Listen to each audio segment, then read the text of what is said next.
ए मोहब्बत तेरे अंजाम पे रोना आया। ए मोहब्बत तेरे अंजाम पे रोना आया।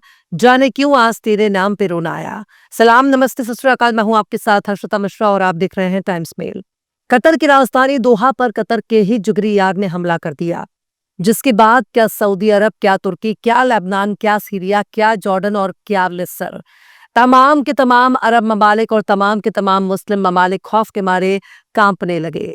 इनको डर हो गया कि अगला हमला उन पर ही ना हो जाए।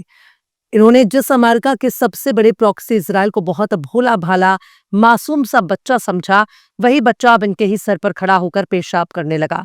तब इनको एहसास हुआ कि इनके सर पर इजराइल एक गिलाजत बनकर बैठा है, लिहाजा अब अमेरिका से इनका मोह भंग हो गया है। अब अपना नाटो बनाने की कोशिश कर रहे हैं, लेकिन ये कोशिश बहुत नाकाफी है। 15 सितंबर को कतर के इल्तजा पर मुस्लिम ममालिक की मीटिंग दोहा में बुलाई गई और वहां इसराइल पर जमकर लानत मनामत की गई। हर ममालिक ने पूरे जोर लगाकर इसराइल की निंदा की।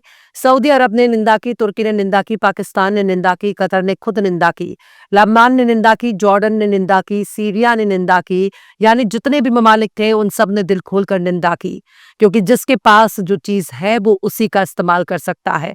लिहाजा तमाम अरब और गैर अरब मुस्लिम ममालिक के पास निंदा है और इस निंदा के अलावा कुछ भी मौजूद नहीं था। ताहम इन लोगों ने अपने पास रखे जितने भी निंदा थे उन तमाम निंदा को इसराइल की तरफ उछाल दिया। लेकिन सवाल अभी भी है कि क्या नाटो की तर्ज पर कोई मुस्लिम नाटो बन सकता है, या नाटो की तर्ज पर अरब और तमाम मुस्लिम ममालिक एक दूसरे की हिफाजत करने के लिए नाटो जैसा कोई मिलिट्री ऑर्गेनाइजेशन बनाना चाहते हैं? क्या इस मीटिंग से कोई नतीजा निकला? क्या इस मीटिंग के बुलाए जाने का मकसद पूरा हो गया? चूंकि हर तरफ तो सिर्फ निंदा ही सुनाई दे रहा था, तो आखिर इस मीटिंग से कोई तो फायदा हुआ होगा। तो इसका जवाब है नील बटा सन्नाटा। इसे ही स्कूल कॉलेज में गोला सा अंडा कहा जाता है, मैथ में इसे ही जीरो कहा जाता है, उर्दू में इसे कहा जाता है सिफर। हमारा छोटा वाला बेटा अक्सर पेंसिल लेकर अपने भाई बहन की कॉपी में गोल गोल यही अंडा बनाता रहता है। कभी दादी की नकल करके नमाज पढ़ता है तो कभी अपने दादा की टोपी सर पर लगा लेगा। लेकिन सबको मालूम है कि वो बच्चा है। तमाम मुस्लिम ममालिक का इस वक्त एक ही माई बाप है और उसका नाम है अमेरिका। चाहे मुस्लिम ममालिक कितने भी हाथ पैर क्यों ना मार ले, कितना ही सर क्यों ना पटक ले, कितना ही सिजदा रेज हो जाए, पर हथियार अमेरिका से लेना है, गोला बारूद भी अमेरिका से ही लेना है, लोन भी अमेरिका के बनाए बैंकों से लेना है, सूद ब्याज भी खाना है और पेट भरने के बाद इसराइल को गरियाना है। किसी न किसी तरह से सबका ताल्लुक अमेरिका से ही है। पाकिस्तान और सऊदी अरब ने अपना एक मिलिट्री गठबंधन बना लिया है, जिसके तहत एक मुल्क पर हमला दोनों पर हमला माना जाएगा। लेकिन क्या मुस्लिम ममालिक नाटो की तर्ज पर अपना कोई गठबंधन बना सकते हैं?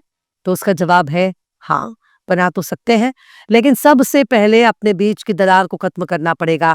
इन मुल्कों को पहले इख्तिलाफ, अपने काले कारनामे, अपनी खुद की दुश्मनी को खत्म करना पड़ेगा, तब जाकर ये किसी दुश्मन के मर्दे मुकाबिल हो सकते हैं। सबसे पहले शुरुआत करते हैं कतर से। साल 2017 से 2021 तक सऊदी अरब, यूएई, बहरीन, मिस्र, ये तमाम के तमाम ममालिक इसी कतर के खिलाफ आंखें तरेर रहे थे। इनका इल्जाम है कि कतर ईरान के बेहद करीब पहुंच चुका है और मुस्लिम ब्रदरहुड को सपोर्ट करता है, जिसकी वजह से सऊदी, यूएई, बहरीन, मिस्र ने कतर से अपने डिप्लोमेटिक रिश्ते तोड़ लिए। यहाँ तक कि न यूएई से, न बहरीन और मिस्र के पानी और आसमान से गुजर सकता है। आज जब खुद पर खतरा मंडराने लगा तब मिलिट्री गठबंधन बनाने की खोखली कोशिश हो रही है। इसकी वजह से कतर 3.5 साल तक अपने ही पड़ोसी अरब ममालिक की नजर में दुश्मन बना हुआ था। अब बात करते हैं सऊदी अरब और यमन की। सऊदी अरब चाहता है कि पूरे अरब खित्ते में उसी का ही दबदबा बना रहे, चाहे ये दबदबा सियासी तौर पर बना रहे, माशी तौर पर बना रहे या फिर मिलिट्री के लिहाज से ही क्यों ना हो। यही वजह है कि अमेरिका से हथियार खरीदने की होड़ में सऊदी अरब सबसे आगे नजर आता है। यमन में सऊदी अरब ने 2015 में मिलिट्री दखल दे दिया और उसका साथ देने के लिए मुत्तहिदा अरब अमीरात भी साथ ही था। इनको दिक्कत इससे थी कि यमन में इनके पसंद वाली कठपुतली सरकार बनी रहे, वरना ये सब कुछ तहस नहस कर देंगे। चूंकि यमन में ईरान की हिमायत वाले हूतियों का दबदबा कायम हो गया था, लिहाजा यमन की एक बड़ी सरजमीन कर अपनी हुकूमत बना ली। यहाँ तक कि यमन की सरकारी फौज को पीछे धकेल दिया। लिहाजा बड़े हिस्से पर अब अंसारुल्लाह यानी हूतियों की हुकूमत है। लेकिन जिस यूएई और सऊदी अरब ने यमन में अपना मिलिट्री ऑपरेशन चलाया, बाद में उसी यूएई ने अपना हिमायत दक्षिणी यमन में अलगावादी गुटों को दे दिया, जिससे सऊदी अरब और यूएई में ठन गई।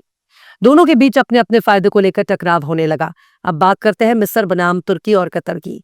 साल 2013 में मुस्लिम ब्रदरहुड की हुकूमत को खत्म हो गई।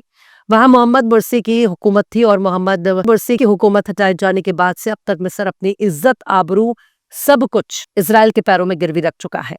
कतर और तुर्की मुस्लिम ब्रदरहुड के सपोर्टर माने जाते हैं, जबकि सऊदी अरब और यूएई मुस्लिम ब्रदरहुड के बेहद खिलाफ थे। इसकी वजह से मिस्र का तुर्की और कतर से रिश्ते खराब हो गए। मुस्लिम ब्रदरहुड के हामी होने की वजह से मिस्र के लिए कतर और तुर्की बहुत बड़े दुश्मन नजर आने लगे।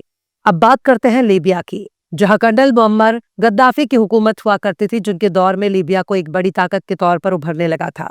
लेकिन लीबिया को गिराने के लिए अमेरिका और यूरोप ने एड़ी चोटी का जोर लगा दिया, जिसके बाद लीबिया में एक बगावत ने जन्म लिया और फिर कर्नल मुअम्मर गद्दाफी का कत्ल कर दिया गया। उसके बाद मगरिबी ममालिक पूरी तरह से लीबिया पर हावी हो गए। आज लीबिया में 2 सरकारें हैं। एक हुकूमत को यूएई, सऊदी अरब और मिस्र हिमायत करता है, जबकि दूसरी हुकूमत को कतर और तुर्की अपना हिमायत देते हैं। यानी मुस्लिम देशों के बीच में ही एक अंदरूनी उठापटक चल रही है। अब बात करते हैं इराक की। साल 1990 में सद्दाम हुसैन ने कुवैत पर हमला कर कब्जा कर लिया। इराक के इस हमले के बाद सऊदी अरब और बाकी के खलीजी मुल्क अमेरिका के साथ अपना गठबंधन बनाकर इराक से भिड़ जाते हैं। कुछ अरब ममालिक ने इराक की हिमायत की और कुछ ने विरोध किया। आज इराक दर दर की ठोकरें खा रहा है, अमेरिका का पिट्ठू बन चुका है। अब बात करते हैं सीरिया जंग की, जो 2011 से अब तक खाना जंगी में चल रहा है। सीरिया को ही अरबी में शाम कहा जाता है और मुल्क के शाम में सऊदी अरब, कतर और तुर्की ने अलग अलग हथियारबंद बागियों को अपना हिमायत दे रखा है। जहां अमेरिका ने अपना एक बागी गुट तैयार कर रखा है। कदम कदम पर ये आपस में ही लड़ रहे हैं, पर सबके सब अमेरिका की कठपुतली हैं। यानी यही वो एनालिसिस है जिसे अब तक बड़े बड़े न्यूज चैनल आपको नहीं बताते, बस एक ख्याली दुनिया में ले जाते हैं। पर टाइम्स मेल न्यूज ही एक वाहिद चैनल है जिसने अरब ममालिक का झुब्बा उठाकर उनकी मर्दानगी की सच्चाई आपके सामने पेश की है। इसलिए एक ही शर्त पर नाटो की तरह मिलिट्री गठबंधन बनाया जा सकता है। ये एक मजहब की बुनियाद पर अपने आपसी इख्तिलाफ को खत्म करे और सीधे सीधे अमेरिका से तलाक ले ले। ये सब के सब अमेरिका की जोरू बन चुके हैं। जब तक अमेरिका से ये दूरी नहीं बनाएंगे, अमेरिका से ताल्लुकात खत्म नहीं करेंगे, तब तक कोई भी मिलिट्री गठबंधन सिर्फ एक ख्याली पुलाव से ज्यादा कुछ भी नहीं। बहरहाल चलते चलते आखिर में शकील बदायूनी ने भी क्या खूब फरमाया है, यूं तो हर शाम उम्मीदों में गुजर जाती है, यूं तो हर शाम उम्मीदों में गुजर जाती है, आज कुछ बात है जो शाम पे रोना आया। फिलहाल इस खबर में बस इतना ही। इस पूरी खबर को शम्स तबरेज ने लिखा है, जिन्हें आप ट्विटर पर भी फॉलो कर सकते हैं। ट्विटर हैंडल है @शम्स तबरेज काजी। ये वीडियो आपको कैसा लगा कमेंट बॉक्स में जरूर बताएं। वीडियो पसंद आए तो लाइक करें, शेयर करें और बेबाक, निष्पक्ष, स्वतंत्र पत्रकारिता को सपोर्ट करने के लिए आप हमारे चैनल टाइम्स मेल को जरूर से सब्सक्राइब करें और हाँ, बेल आइकन की घंटी वाली बटन आप जरूर से दबा दें ताकि आपको हमारे आने वाले नए वीडियो की नोटिफिकेशन फौरन ही मिल जाए।